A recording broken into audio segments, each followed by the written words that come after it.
Kita sangat bersyukur atas seluruh nikmat yang Allah titipkan kepada kita. Tidak bosan mengingatkan bahwa nikmat ini titipan yang artinya pada saatnya nanti akan dimintai pertanggungjawaban atas penggunaannya. Maka mari kita bersama mengupayakan LPJ yang bagus, laporan pertanggungjawaban yang bagus, yang nanti kita akan baca di kitab yang dibagikan oleh Allah kepada kita masing-masing. Dan dikatakan la takhfa minkum khafiyah, pada hari itu tidak ada yang disembunyikan, semuanya terbuka. Maka sebagaimana nanti kita bisa membayangkan seterbukanya waktu itu, mudah-mudahan kita bisa membuka diri kita hari ini bahwa apa yang kita buat akan terbuka seluruhnya, lintasan hati kita, pikiran kita, pandangan mata kita, pendengaran kita, langkah kaki kita, semuanya tertulis rapih di sisi Allah Subhanahu wa taala. Mudah-mudahan kita termasuk orang-orang yang sedikit, yaitu orang-orang yang senantiasa bersyukur kepada Allah, sebagaimana Allah berfirman dalam Quran surah Saba ayat 13, wa qalilun min ibadiyas syakur, dan di antara hamba-hambaku yang bersyukur kepadaku sangat sedikit. Maka para ulama dan para salafus soleh berdoa, Allahumma ja'alni minal qalil, jadikan kami termasuk orang yang sedikit itu, yaitu orang-orang yang senantiasa bisa bersyukur kepada Allah, yang secara definisi adalah mengubah setiap nikmat yang Allah berikan kepada kita menjadi ketaatan kepada Allah Subhanahu wa taala. Adalah sehat kita, fasilitas dari Allah agar kita tegak ibadah kita, adalah harta kita agar kita bisa menggunakannya fisabilillah, adalah anak-anak kita, adalah upaya dari Allah supaya kita punya peran untuk mendapatkan pahala atas pendidikan terhadap anak-anak yang soleh, insya Allah. Bukan sebuah perjuangan yang pendek, perjuangan yang sangat panjang sepanjang kita hidup. Maka mudah-mudahan kita dimudahkan oleh Allah untuk sekali lagi menjadi orang-orang yang sedikit, yaitu orang-orang yang senantiasa bersyukur kepada Allah Subhanahu wa taala.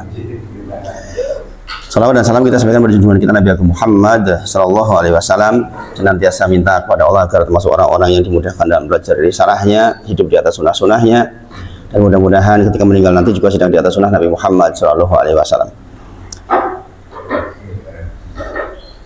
Dan mudah-mudahan Bapak Ibu semuanya kita termasuk orang-orang yang disifati oleh Allah sebagai penduduk surganya Allah Subhanahu wa taala. Ada banyak ayat di dalam Al-Qur'an yang menyebutkan ciri-ciri penduduk surga.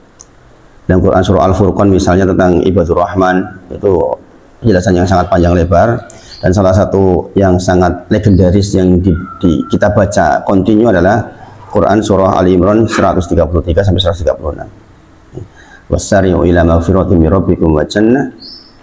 Kita disuruh bersegera kepada ampunan Allah dan kepada jannah, surga yang luasnya seluas langit dan bumi, uiddat lil muttaqin, disediakan buat orang-orang yang bertakwa.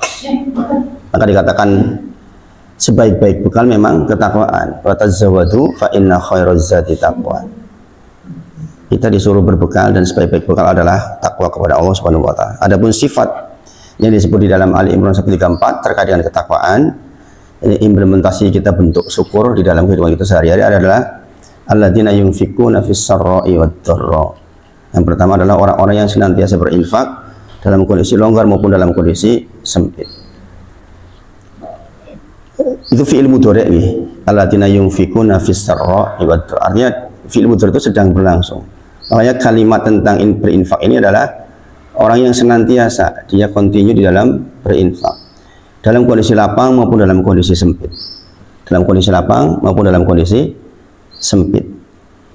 Maka para ulama menjabarkan ayat ini, kalau kita lihat di dalam tafsir Ibnu Katsir, ketika lapang dia banyak, ketika sedikit tidak meremehkan yang sedikit. Artinya potensi untuk berinfak itu selalu ada setiap waktu. Maka dikatakan alladzina yunfikuna fis sarra'i wad dharra. Kalimat Allah itu dalam kondisi lapang maupun dalam kondisi sempit. Kita tidak membangun alasan dalam kondisi sempit kemudian tidak berinfak. Karena bisa saja mendatangkan ribuan alasan untuk tidak bisa berinfak karena berbagai macam alasan kondisi. Tapi Allah sebutkan penduduk surga adalah alladzina yunfikuna fis sarra'i wad dharra. Fi'il mudhari' menunjukkan sedang berlangsung, ya. Artinya orang yang menjadi penduduk surga itu memang senantiasa membangun kesadaran untuk berinfak di jalan Allah Subhanahu wa taala. Sekali lagi, dalam kondisi lapang tentu saja banyak jumlahnya yang kita keluarkan. Tapi dalam kondisi sempit Rasulullah bersabda, wala tahqiruna syai'an minal ma'rufi. Kata Rasulullah, jangan kau sepelekan atau remehkan tentang sesuatu yang berupa kebaikan walaupun hanya sedikit. Kata Rasulullah, wa antukallima akhaka wa anta mumbasitun ilaihi wajhuka. Walaupun hanya dengan sekedar engkau bertemu dengan saudaramu dengan wajah yang tersenyum. Kata Rasulullah, inna dzalika minal ma'rufi. Itu adalah kebaikan dan tercatat sebagai kebaikan. Jadi untuk menjaga kontinuitas itu kita jangan meremehkan yang kecil. Kata Rasulullah, ittaqun nar walau bisikin tamroh. Berlindunglah kalian dari api neraka walaupun dengan sepenggal atau separuh kurma. Itu menggambarkan bahwa mungkin kita hanya punya uang 5.000 perak gitu. Separuh kurma nggak sampai 5.000, tapi bahkan dengan uang yang sekecil itu pun kata Rasulullah, ittaqun nar. Cegahlah diri kalian dari neraka walau bisikin tamroh. Itu artinya apa? Implementasi dari ayat tadi, alladzina yunfikuna fis sarra'i wad dharra. Orang-orang yang senantiasa berinfak di jalan Allah dalam kondisi lapang maupun kondisi sempit. Sekali lagi saya sampaikan bahwa Rasulullah pernah bersabda tentang sabdanya yang sangat legendaris yang membuat kita bersemangat di dalam berinfak. Sabaku dirhamu mi'ata alfi dirhamin. Kata Rasulullah, 1 dirham mengalahkan 100.000 dirham. Maka persoalan infak adalah persoalan volume terhadap kepemilikan. Makanya berlatihlah ketika dalam kondisi sempit, sehingga dalam kondisi longgar nanti kita sudah terlatih untuk mengeluarkan yang banyak. Ini dikatakan sabaku dirhamu mi'ata alfi dirhamin. 1 dirham mengalahkan 100.000 dirham. Bisa bayangkan 1 dirham kata Rasulullah bisa mengalahkan 100.000 dirham. Kenapa? Seseorang memiliki 2 dirham kata Rasulullah. Lempengan dirham kan lempengan Yang satunya bentuknya masih bagus, yang satunya sudah agak gompel-gompel. Uang keras satunya baru, satunya lecek gitu. Nah, orang ini punya 2, misalnya 100 ribuan, 200 ribu. Yang dia ambil 100 ribu yang dalam kondisi tidak lecek, dia infakkan di jalan Allah Subhanahu wa Ta'ala dengan hati yang ikhlas. Dia sedekahkan 1 dirham yang dia 2 dirham yang dia miliki, 1 dirham disedekahkan. Berapa persentase terhadap kepemilikan itu? Separuh, 50%. Ingat Allah itu menilai infak dari persentase terhadap kepemilikan. Ini kan bicara sama-sama ikhlas. Jadi persentase terhadap jumlah kepemilikan itu menjadi sangat baik di sisi Allah.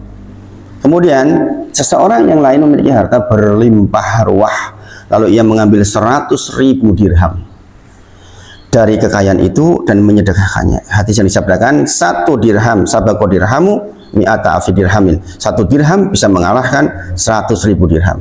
Pertanyaan para sahabat bertanya, bagaimana itu bisa terjadi ya Rasulullah? Maka Rasulullah menjelaskan bahwa ini terjadi karena orang yang bersedekah sedikit, ada orang yang hanya memiliki 2 dirham saja, lalu ia menyerahkan 1 dirhamnya. Orang yang bersedekah banyak, ada pula orang yang memiliki banyak harta, lalu ia menyerahkan sebagian dari hartanya yang mungkin persentasenya sangat sedikit dibandingkan jumlah harta yang banyak. Makanya latihan untuk mengimplementasikan ciri penduduk surga dalam ayat alladzina yunfikuna fis sarra'i wad dharra itu dari kondisi sempit, bukan dari kondisi longgar. Dari kondisi longgar ya sewajarnya memang harus keluar banyak, tapi dalam kondisi sempit bahkan Rasulullah sebutkan hal-hal yang sangat indah.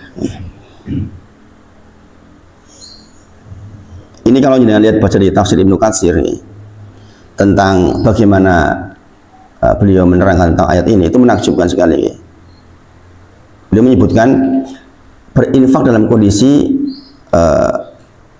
giat maupun malas. Orang itu kadang-kadang naik turun imannya dalam kondisi giat, dalam kondisi malas, maka dia senantiasa berinfak di jalan Allah. Kemudian dalam kondisi sehat maupun sakit. Kadang-kadang kita sakit punya alasan untuk tidak berinfak di jalan Allah. Sakit kok.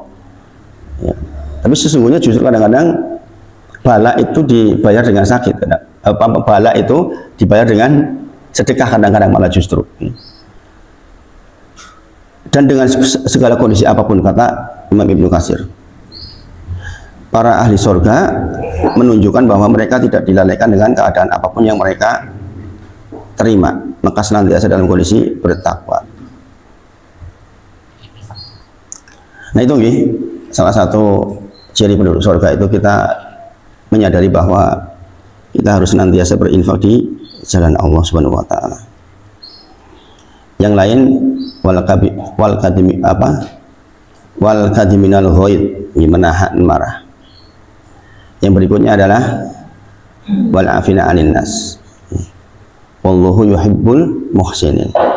Di ayat berikutnya dikatakan walladzina idza fa'alu fahisatan aw dzalamu anfusahum dzakarullah fastaghfiru lidzunubihim. Jadi bukan syarat masuk surga orang yang tidak pernah berbuat dosa, bukan. Makanya di bagian keempat ciri khas penduduk surga itu adalah orang-orang yang berdosa sebenarnya, orang-orang yang berdosa tetapi dia segera bertobat. Kadmul ghaid itu seperti wadah air yang terbuat dari kirbah. Jangan lihat nanti di tafsir Ibnu Katsir ya. Kadmul ghaid itu merujuk kepada tempat yang dibuat dari kulit sebagai tempat air zaman dulu ya. Ada tutupnya. Maka kadmul ghaid itu peran tutup ketika wadah diisi air, Cun itu nanti akan sampai pada tempat yang full. Ketika terus diisi maka pasti akan keluar. Nah, kadmul ghaid itu seperti wadah ini tapi ditutup, gitu loh. Sehingga air itu nggak tumpah, nggak muncrat maksudnya. Ada perasaan mangkel ingin mengeluarkan amarahnya karena satu hal yang Allah datangkan kepada dia untuk membuat dia jadi marah misalnya, tapi dia tutup. Ini namanya kadmul ghaid. Makanya ciri penduduk surga adalah orang-orang yang mampu menahan amarahnya. Pada posisi ini orang masih mangkel ini. Bisa jadi dia sebenarnya mangkal banget tapi dia menahan dirinya sehingga dia tutup peluang itu sehingga tidak tumpah. Itu kadmul ghaid. Masya Allah ya. Jadi para ulama itu menyebut tafsir dengan lughah yang bagus ya.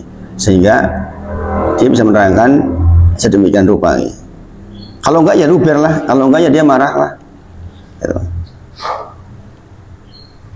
Maka dikatakan laisa sajidu bi sur'ati innama sajidu alladhi yamliku nafsahu indal ghadab. Bukanlah orang yang dikatakan sebagai orang yang kuat, orang yang bisa mengalahkan lawannya di dalam pertandingan gulat, tetapi orang yang kuat adalah orang yang alladhi yamliku nafsahu, orang yang mengontrol nafsunya indal ghadab ketika marah. Orang ketika marah kan bisa mengeluarkan apa saja, oh dasar monyet gitu kan biasanya, wis ora karu-karuan. Ya kan, dilingki orang nyambung kadang-kadang terus saja itu. Maka dikatakan orang yang kuat kata Rasul adalah orang yang bisa mengendalikan dirinya dalam kondisi indal ghadab, dalam kondisi dia marah. Jadi Allah berfirman di dalam Quran surah As-Surah ayat 37, ma ghadibuhum yaghfirun wa idza ma ghadibu, jika mereka marah maka mereka malah memaafkan. Itu ciri penduduk surga.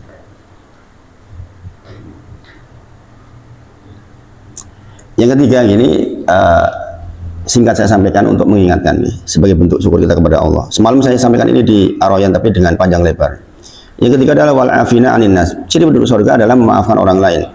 Di beberapa pertemuan yang lalu saya sampaikan ibadah ini adalah ibadah yang istimewa yang hanya bisa dilakukan ketika ada orang jahat kepada kita. Ya kan? Wal afina 'anin nas itu terjadi jikalau ada orang yang menjahati kita. Iya toh? Ada orang merendahkan kita, menjahati kita, membuat kita tidak nyaman, barulah kemudian kita berpotensi mendapatkan salah satu ibadah yang menjadi ciri khas penduduk surga, yaitu memaafkan orang lain. Ya kan?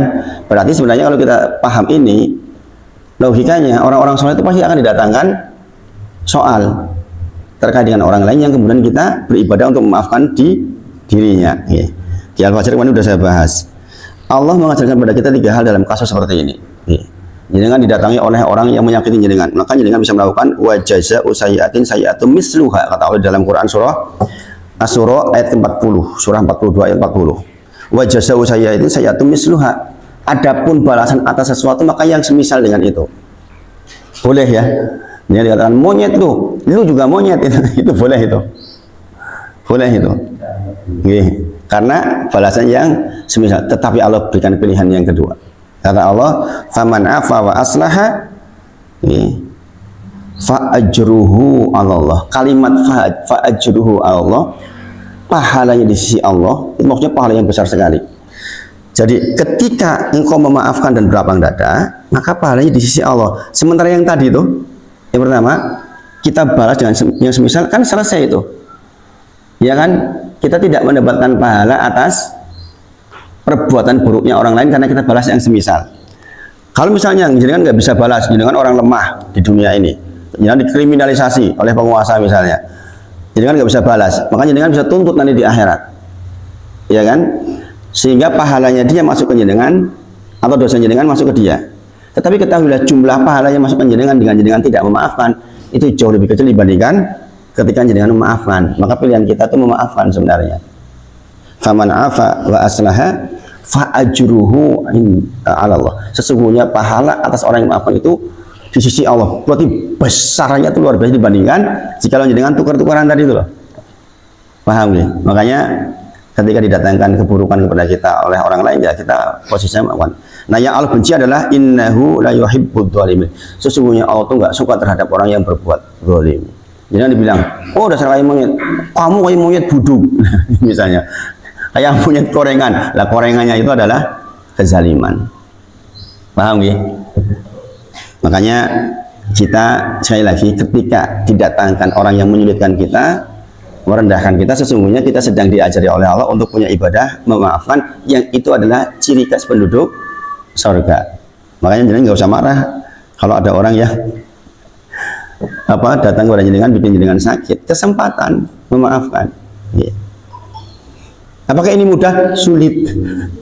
Makanya dikatakan di ayat ini dikatakan wallahu yuhibbul muhsinin. Yang bisa melakukan itu tuh orang-orang muhsin. Derajat tertinggi dalam agama ini Islam, iman, ihsan. Jadi pelaku itu tadi itu kata Allah wallahu yuhibbul muhsinin. Para ulama menyebut di dalam tafsirnya menunjuk bahwa orang-orang yang mau melakukan berinfak dalam kondisi lapang dan sempit, menahan marahnya, kemudian memaafkan, itu hanya orang-orang yang ihsan. Siapa orang yang ihsan? Dua. Ihsan kepada Allah. Ini Imam As-Sa'di dalam tafsirnya mengatakan ihsan maksudnya adalah dua. Ihsan kepada Allah dan ihsan kepada sama makhluk. Ihsan kepada Allah artinya anta hudallaha ka'annaka tarahu fa illam takun tarahu fa innahu yarak. Engkau beribadah seolah-olah engkau melihat Allah, ketahuilah kalau engkau melihat Allah, Allah melihat kita.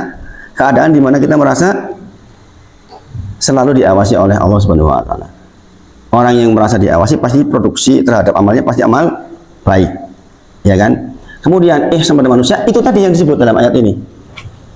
Imam As-Sa'di menyebutkan maksud ihsan, derajat ihsan tertinggi dalam agama ini terhadap semua manusia adalah jenengan berinfak, jenengan menahan marah dan memaafkan.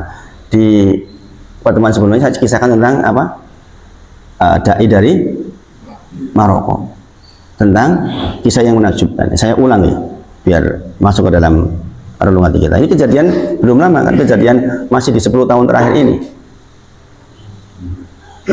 Orang alim sekolah di Madinah, kemudian pulang ke Maroko. Maroko itu Afrika ya? Afrika bukan? Afrika ya. Di Maroko. Ini dai yang pintar sekolahnya dulu, insya Allah. Seorang dai yang tenanan pasti baca kitab Sama'il Muhammadiyah. Sama'il Muhammadiyah apa itu? Kitab tentang kepribadian Rasulullah SAW dari A sampai Z. Mripate pripun, alisnya pripun, dahine pripun, pipinya pripun, kupinya pripun, giginya pripun, rambutnya pripun, itu diterangkan selengkap-lengkap di situ. Ini ditulis oleh Imam At-Tirmidzi, salah satu yang paling direkomendasikan untuk mengetahui tentang pribadi Nabi Muhammad SAW, baik fisik maupun perbuatan. Mimpilah orang ini. Di dalam mimpi itu dikatakan apa? Rasul datang kepadanya. Sekali lagi, yang mimpi orang alim, ngerti siapa yang datang. Karena kalau bukan orang alim, bisa jadi yang datang bukan Rasulullah dan dia mengira itu Rasulullah. Ya kan? Makanya di zaman para sahabat setelah meninggal Rasulullah itu kalau ada yang mimpi ketemu Rasul, cirikan kepada saya bagaimana dia. Ada orang zaman sekarang mimpi bertemu Rasulullah dan cirikan kepada saya, oh rambutnya putih banget, nyala-nyala. Ya orang akan bilang, nek sing ngerti mbahmu Rasulullah rambutnya mesin putih mung limo. Jadi kalau saya bertemu Rasulullah rambutnya putih, jelas setan. Ya Rasulullah bersabda, Man ra'ani fil manam faqad ra'ani. Barang siapa yang bertemu denganku di dalam mimpi, maka dia bertemu denganku. Karena setan nggak bisa tiru saya. Tapi yang bisa mengatakan itu Rasulullah siapa? Orang yang alim, orang yang pernah membaca tentang kepribadian Nabi Muhammad SAW. Adapun orang ini adalah orang itu, orang yang memahami betul. Di dalam mimpi mengatakan, ya wahai fulan, sampaikan kepada fulan bin fulan di daerah ini dan ini bahwa dia adalah penduduk surga. Ya, dan bisa bayangkan, zaman sekarang lo ada informasi seperti itu. Dan itu mimpinya 3 hari berturut-turut. Maka kemudian dia segera berangkat ke Mekah. Dari Maroko ke Mekah, bertemu dengan beberapa dai teman dia sekolah dulu, ngobrol-ngobrol tentang apa yang terjadi. Maka bersepakat beberapa orang datang mencari orang itu yang disebut dalam mimpi itu. Sampailah di tempat itu, kemudian ketemu Pak RT-nya. Kalau di sini Pak RT, betulkah ini warga panjenengan? Iya, tapi sepertinya Anda nggak pantas. Jenengan itu orang-orang kelihatan soleh. Jenggotan, penampilan meyakinkan orang-orang soleh. Kok mau bertemu dengan dia? Ketahuilah orang itu adalah orang yang kita disebut ketika disebut oleh orang sini sebagai orang yang terburuk di sini. Kalian yakin mau bertemu dengan dia? Bayangin nih. Ini kisah zaman sekarang loh ya. Maka kemudian baiklah kalau memang ingin bertemulah. Maka datang ke rumah itu, kemudian sebagaimana biasa orang bertamu nih, ucapan salam diterima. Maka orang ini pun kaget, dalam rangka apa dengan orang-orang baik ke sini? Saya orang yang seperti ini adanya. Sesungguhnya hajat kami ke sini untuk mengabarkan kepadamu tentang mimpi bahwa engkau adalah satu di antara penduduk surga. Saya penduduk surga. Subhanallah. Saya tidak peduli terhadap keadaanmu sekarang, tetapi informasi ini informasi yang benar. Kami ke sini dalam rangka ingin tahu amalan apa yang kau lakukan. Bayangin amalan apa yang dilakukan. Maka orang ini mengingat-ingat, saya nggak punya amalan yang baik yang kira-kira pantas menjadi penduduk surga, kata dia. Tolong ingat-ingat salah satu aja. Maka dia akhirnya menceritakan, mungkin ini ya, kalau saya pernah berbuat baik adalah saya punya tetangga, punya istri, punya anak 3. Tetangga saya meninggal. Maka setelah itu saya berazam, setiap saya terima gaji separuhnya untuk dia, 50% harta yang dia miliki untuk janda itu. Bukan dalam rangka dinikahi loh ya, bukan dalam rangka untuk nolong janda dinikahi, bukan. Dia kasihkan 50% hartanya kepada janda itu agar anak-anaknya bisa hidup. Bayangkan, nyambung nggak dengan ayat tadi? Alladzina yunfikuna fis-sarra'i wad-dharra. Adalah orang-orang yang senantiasa. Ini orang memberikan gajinya senantiasa, berinfak dalam kondisi sempit maupun lapang. Maka para orang soleh itu mengatakan, segera bertobat kepada Allah, mandilah sekarang, ikut kami. Kemana? Ke Masjidil Haram. Saya merasa nggak pantas, dia nggak mau. Jadi kalau jangan tanyakan apakah penduduk Mekah semua yang ke Masjidil Haram, enggak. Jangan lihat tuh YouTube zaman sekarang. Pemuda-pemudanya mana mau ke Masjidil Haram? Dia merasa belum siap ke Masjidil Haram. Mereka belum umroh, belum haji sebagian mereka. Karena begitu umroh haji berarti mereka menunduk. Maka mereka nggak mau. Saya nggak mau, masih muda, saya nggak mau umroh haji, nggak mau saya. Jangan tanyakan ke penduduk sekitar Mekah. Nggak semuanya juga umroh haji. Kita yang di sini berjuang mati-matian loh. Yang di sana ngadep loh ya. Itu belum tentu umroh haji. Termasuk kasusnya orang ini. Makanya orang mengenal ini orang kayaknya nggak pernah sholat, orang paling buruk, buru-buru ke Masjidil Haram. Ya kan? Maka kemudian mandilah, ikut bersama kami, dipaksa lagi ke Masjidil Haram. Sholat maghrib, berjejerlah dengan orang yang mimpi itu. Di sujud pertama dia tidak bangun, sujud kedua, sujud ketiga, akhirnya ketika salam disentuh sudah meninggal. Inilah orang yang masuk dalam hadis, di dalam hadis Arba'in nomor 4, inna ahadakum la ya'malu bi amali ahlin nar hatta ma yakunu bainahu wa bainaha ila dira fayasbiqu alaihi alkitab fayamalu bi amali ahli jannah fayadkhuluha. Ada orang di antara kalian sepanjang hidupnya mengamalkan amalan ahli neraka, mungkin terlihat di mata orang kan nggak tahu kalau dikasih apa sedekah kepada tetangganya, kemudian dia menjadi jarak antara dirinya dengan neraka itu seperti tinggal sejengkal saja. Fayasbiqu alaihi kitab, tetapi orang ini terdahulu di dalam kitab, di dalam lauh mahfuz dikatakan ini penduduk surga nih. Maka fayamalu bi amali ahli jannah. Akhirnya dia ditutup dengan amalan ahli surga, fayadkhuluha, dan dia masuk ke situ. Makanya Bapak Ibu semuanya, subhanallah. Kita tuh sekarang setelah belajar kayak gini nggak bisa kan menilai orang, mungkin dia masih di jalan masih tatoan, ya kan? Misalnya, bisa jadi dia penduduk surga. Kita tuh nggak bisa mengecilkan orang. Makanya saya termasuk dai yang sangat tidak cocok ketika ada satu kelompok mengecilkan kelompok lain.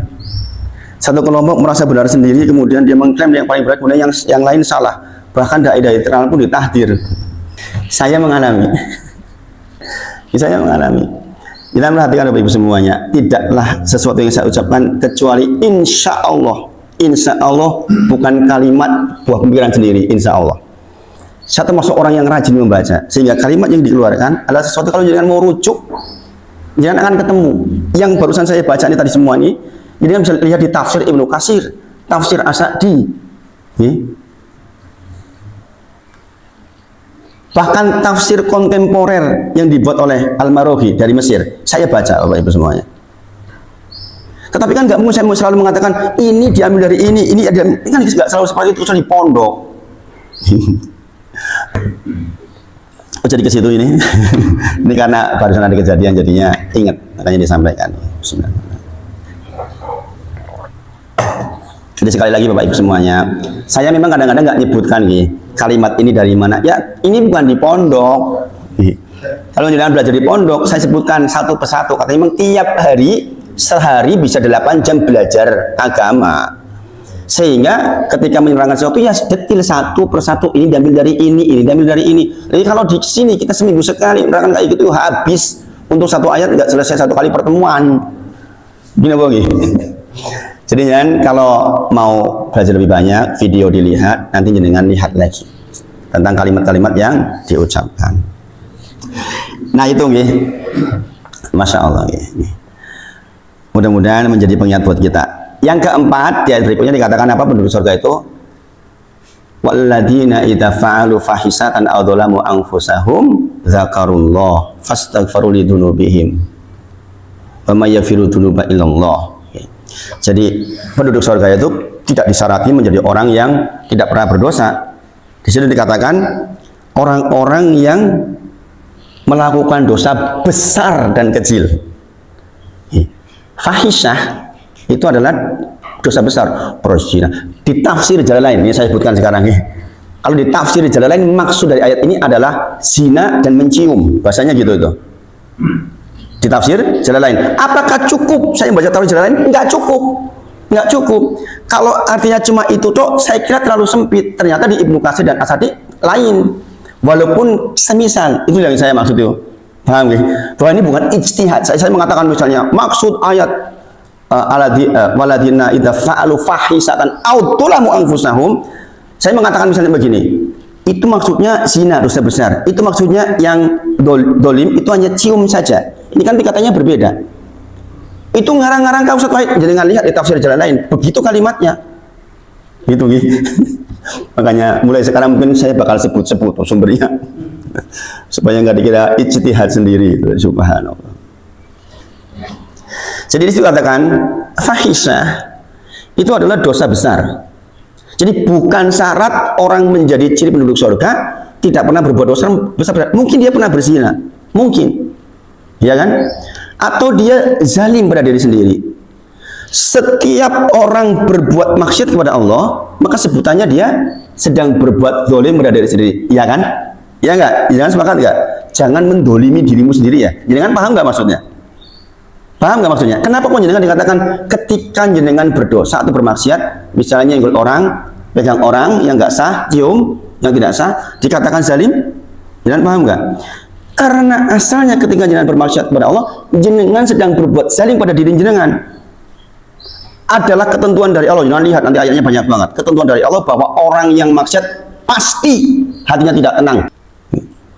Walaupun terlihat nikmat, orang berzina, dia mabuk-mabukan, dia didugem, yakin hatinya bermasalah. Buktinya mereka banyak yang bunuh diri itu, yang sering dugem, yang berzina, pada bunuh diri itu. Kalau memang itu menjadi kebahagiaan, ketenangan hati, harusnya mereka bahagia sekali kan? Tidak. Makanya dikatakan sedang menzalimi dirinya di dunia. Dia sedang menzalimi jatah kenikmatnya di akhirat bagi orang yang masuk surga. Ketika dia berbuat zalim, berarti dia mengurangi jatah kenikmatan di surga yang seharusnya 10 jadi 5 misalnya. Kedudukannya di atas menjadi di bawahnya. Maka dikatakan zalim, kebanyakan agak zalim. Wong kenikmatan seharusnya dapat 10 kok dapat 5, berarti kehilangan 5. Dia zalim pada diri sendiri. Atau ketika dia menjadi penduduk neraka, berarti dia mendapatkan siksa yang sangat berat. Sekali lagi, kalimat ini dari mana? Tafsir Ibnu Katsir. Ini Bapak Ibu semuanya. Jadi saya termasuk yang cukup teliti hal kayak gitu Bapak Ibu semuanya. Ya semoga kita semua dilindungi oleh Allah. Jadi sekali lagi, bukan syarat menjadi penduduk surga adalah orang yang tidak pernah berdosa, bahkan dosa besar. Tetapi dari apa kalimatnya? Walladzina idza fa'alu fahisatan aw dzalamu anfusahum dzakarullah. Dulu. Fastaghfaru lidzunubihim. Maka segera setelah dia berbuat itu, dia tuh ingat Allah. Dia ingat Allah, kemudian dia minta ampun kepada Allah. Maka kalimat minta ampun itu kenapa dikatakan wasabi'u, bersegera, kalau ini al-faur. Al-faur artinya segera. Jadi perintah untuk bertobat terhadap dosa itu perintah tersendiri yang jika tidak dilakukan berdosa karenanya. Paham maksudnya gitu? Orang berdosa, maka timbullah perintah dari Allah untuk segera bertobat. Kalau dia menunda tobat, menundanya itu dosa. Kenapa? Khawatir belum bertobat mati. Ya kan? Ini bentuk sayang Allah kepada kita. Kalau dia mati, berarti dia bawa dosa, dia bawa masalah. Ya kan? Makanya bukanlah menjadi syarat ciri penduduk surga orang yang tidak pernah berbuat dosa, berdosa. Tetapi dia segera ingat ketika berdosa, dia minta ampun. Kalau syarat masuk surga nggak pernah berdosa, nggak ada orang masuk surga, Bapak Ibu semuanya. Ya kan? Siapa yang dalam satu hari nggak bikin dosa? Pasti ada saja dosanya, pasti setiap hari produksi dosa, nggak mungkin enggak. Apalagi Pak Tono yang dagang, ada orang datang nggak pakai jilbab, Pak Tono lihat, itu kan ya dosa. Ya kan, melayani kadang-kadang kita mau gitu, kan nggak mungkin tuh Pak Tono, ya kan, datang ya monggo Mbak, kan gitu kan, ya kan, Pak monggo Mbak, gitu. Ini masalah lagi. Ya kan, walaupun jenengan mau godul basor jaga pandangan, tapi nggak bisa lah orang dagang. Malah dikira, oh sing dagang sombong, sing dagang apa kayak, ini bisa kayak gitu kan? Makanya bukan syarat tidak berdosa untuk masuk surga, tapi ketika berdosa, zakarullah, fastaghfaru lidzunubihim, itu loh. Ini pengharapan. Lah yang kayak gitu aja dimaafkan oleh Allah. Oh ada orang pinter dikatakan ahli syubhat masuk neraka, haram dengerin dia, itu gimana itu? Saya nggak mudeng terus terang. Bahwa tahdir dalam agama ini itu iya ada. Jangan perlu tahu lagi bahwa tahdir artinya apa? Perintah dari orang alim untuk mengatakan jangan dengerin dia ya, jangan ambil ilmu dari dia, itu memang ada. Tapi ini sesuatu yang berat, ini bukan sesuatu yang gampang. Saya hanya berdoa, ya Allah mudah-mudahan ketika dia mengambil ilmu dari yang bersangkutan, Allah tata hatinya tetap di atas jalan agama ini. Artinya tidak keliru. Makanya kan berdoa, ya muqallibal qulub, tsabbit qalbi ala dinik. Ini udah berdoa tiap hari kayak gitu kan? Sehingga saya meyakini doa itu membimbing kita untuk tidak salah mengambil ilmu, kan begitu kan? Apa yang dengan nggak percaya dengan doa? Sebenarnya pembahasan kita tentang doa gimana jadi sampai ke sini. Oke. Nggak apa-apa nggih. Nggak apa-apa nggih. Ini karena masih anget jadi dibicarakan. Itu Bapak Ibu semuanya, mudah-mudahan Allah sayangi kita semua. Mungkin pagi ini saja dulu nggih. Sebenarnya saya mau masuk ke bagian tentang Allah itu selalu mengkaitkan nggih antara kebaikan, keburukan, kejelekan, keberhasilan dengan satu perbuatan. Sebabnya seperti itu. Kemarin kita kan sedang bicara tentang bahwa Umar bin Khattab mengatakan apa? Tidak peduli dengan apa, dengan doa dikabulkan atau tidak. Saya pedulinya adalah dengan saya berdoa atau tidak, kan gitu nggih. Karena sebaik-baik senjata, sebaik-baik tentara adalah doa, kata Umar bin Khattab. Kemudian disebutkan tentang berbagai macam hal di dalamnya. Maka di bab berikutnya adalah tentang Allah itu mengaitkan antara kebaikan, keberhasilan, kegagalan, keuntungan dengan apa yang kita buat. Ini nanti berhubungan dengan subbab takdir. Jadi kita tidak bisa mengatakan bersandar dengan takdir. Aku miskin, mau takdir miskin, bukan begitu maksudnya. Nanti banyak sekali ayat yang terkait dengan itu. Ada jika maka, kan? Ada ayat yang mengatakan jika engkau berbuat baik maka, jika engkau bersedekah maka, itu ada yang begitu. Kemudian ada yang syarat, ada macam-macam di situ. Makanya Mudah-mudahan kita berkesempatan pada akhirnya nanti kita mempelajari yang lebih dalam, okay? Dan mudah-mudahan kita termasuk orang-orang yang lembut hatinya, okay? Dan bisa menghargai sesama muslim. Sekali lagi, jangan mudah ngejat manapun, okay? Sepanjang dia muslim, insya Allah pada akhirnya menjadi penduduk surganya Allah Subhanahu wa Ta'ala. Baik, kebetulan ini Abdul harus ke lapangan Sembungan pagi karena ada acara apa itu, olahraga bersama gitu. Maka kita agak percepat nih. Semoga Allah sayangi kita semua. Kita tutup dengan kafaratul majelis. Subhanakallahumma rabbana wa bihamdika asyhadu an la ilaha illa anta astaghfiruka wa atubu ilaik. Wa akhiru da'wana alhamdulillahirabbil alamin. Assalamualaikum warahmatullahi wabarakatuh.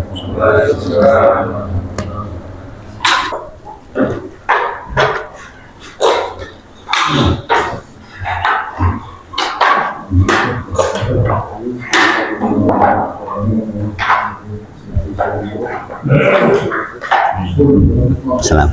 Doa.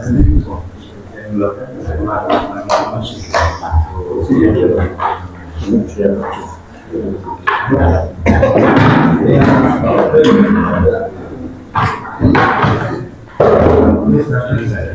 you.